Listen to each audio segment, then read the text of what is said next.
नमस्कार दोस्तों, स्वागत है आपका हिंदी नॉलेज शो में। तो दोस्तों, जैसा कि आपको पता ही है कि कल शाम मैंने आपको खबर दी थी कि भारत इस तैयारी में लगा हुआ है कि कनाडा को एफएटीएफ में घसीटा जाए। और भारत की कोशिश ये है कि टेरर फंडिंग का केस कनाडा के खिलाफ मजबूती से लड़ा जाए और कनाडा को एफएटीएफ की ग्रे लिस्ट में पहुंचाया जाए। अगर कनाडा वहां पर नहीं भी पहुंचता है तो कम से कम इस टेरर फंडिंग के मामले में कनाडा को इतना बदनाम किया जाए कि कनाडा को एक बड़ा सबक मिले और कनाडा भारत के सामने घुटने टेके और भविष्य में भारत के खिलाफ कोई भी एक्शन लेने से पहले 100 बार सोच ले।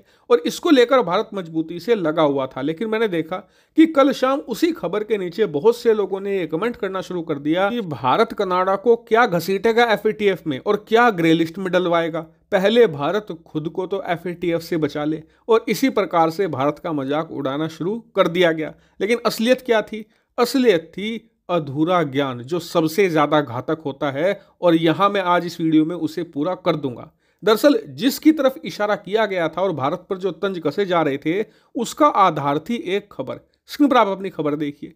खबर में बताया गया है कि एफएटीएफ की एक स्पेशल टीम भारत आ रही है और इस टीम का भारत आने का मकसद है भारत की जांच करना। अब इस खबर को लेकर हवा बना दिया गया कि भारत को एफएटीएफ की ब्लैक लिस्ट में डाले जाएगा जी, भारत का इलाज होगा। और भारत के पड़ोस में कुछ इसको लेकर ज्यादा ही हल्ला कटा। लेकिन इसकी सत्यता क्या है, मैं आपको समझाता हूं।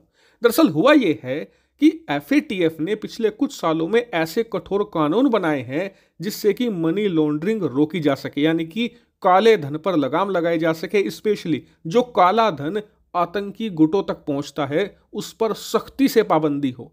अब इसको लेकर जो कानून बने हैं वो सभी देशों को दिए गए हैं कि आप अपने देश में इन्हें इंप्लीमेंट कीजिए ताकि हम इन आतंकी गतिविधियों पर, इनकी फंडिंग पर लगाम लगा सके। अब भारत ने भी इन्हीं कानूनों का इस्तेमाल करते हुए भारत में कुछ जो एनजीओज थे, कुछ जो संगठन थे, उन पर प्रतिबंध लगा दिया। उनके काम को और ज्यादा मुश्किल बना दिया ताकि वो विदेशी फंडिंग ना ले सके, और ले भी तो इतनी कम ले कि उससे ज्यादा फर्क ना पड़ पाए। अब इसे देखते हुए भारत में मौजूद वो विदेशी और देशी संगठन और एनजीओ जिनकी फंडिंग रुक रही थी, जिन तक पैसा नहीं पहुंच पा रहा था, भारत और एफएटीएफ के इन कानूनों के तहत वो भारत सरकार के अलग अलग मंत्रालयों के पास पहुंचे और रिक्वेस्ट की कि जी आप इन कानूनों को हटा लीजिए वरना हम दिक्कत में आ जाएंगे, हमारी संस्थाएं बंद होने लगेंगी, एनजीओ ठप पड़ जाएंगे बिना पैसे की मदद के। अब भारत सरकार ने कहा कि जी देखिए, हम इस मामले में कुछ नहीं कर सकते, हम तो एफएटीएफ की जो डायरेक्शंस हैं,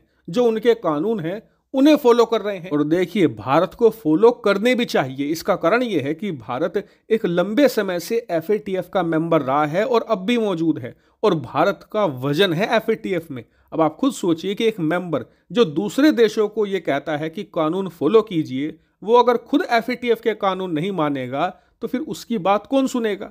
इसीलिए भारत को ये फॉलो करने जरूरी है। और इसीलिए इन एनजीओज को साफ कह दिया गया कि देखिए, अगर आपको इन कानूनों से, इन रोक टोक से कोई दिक्कत है तो आप सीधा एफएटीएफ के पास जाइए, हम आपकी मदद नहीं कर सकते, हमारे भी हाथ बंधे हुए हैं। और इसीलिए ये एनजीओ पहुंची एफएटीएफ के पास कि जी भारत, आपने जो कानून बनाए हैं उनका इस्तेमाल करते हुए हमारी फंडिंग रोक रहा है और हम पर कई प्रकार के रिस्ट्रिक्शन लगा दिए गए हैं।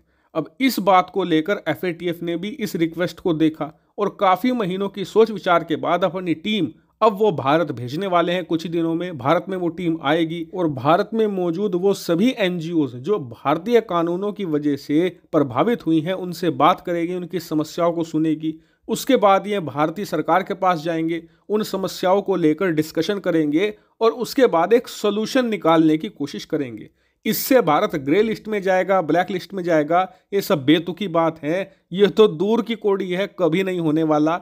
ज्यादा से ज्यादा क्या होगा इस केस में? ये होगा एफएटीएफ भारत को बस ये कह सकता है कि जी इन फलाने कानूनों में से ये फलानी प्रकार की जो रिस्ट्रिक्शन है इसे थोड़ी ढीली कर दीजिए या फिर हटा दीजिए। और भारत उस रिकमेंडेशन पर विचार करके उसे हटा भी सकता है, क्योंकि इतिहास में कई बार ऐसा हुआ है। क्योंकि भारत एक बहुत ही रेस्पेक्टेड मेंबर है एफएटीएफ का और ये संस्था भी भारत की बहुत ज्यादा इज्जत करती है। ऐसे में दोनों के बीच में कोई मतभेद है ही नहीं। और इसीलिए अगर आपको कोई भविष्य में कहे कि एफएटीएफ भारत को ग्रे या ब्लैक लिस्ट में डालने वाला है तो ये बेतुकी की बात है, अनसुना कर दीजिए। इससे कुछ भी नहीं होने वाला दूर दूर तक। और अब उम्मीद है कि आप में से जिन लोगों के मन में इस खबर को लेकर शंका हुई होगी वो सब दूर हो चुकी होगी, किसी भी प्रकार का कोई सवाल नहीं रहा होगा। फिलहाल इस वीडियो में इतना ही। Thank you very much for watching video.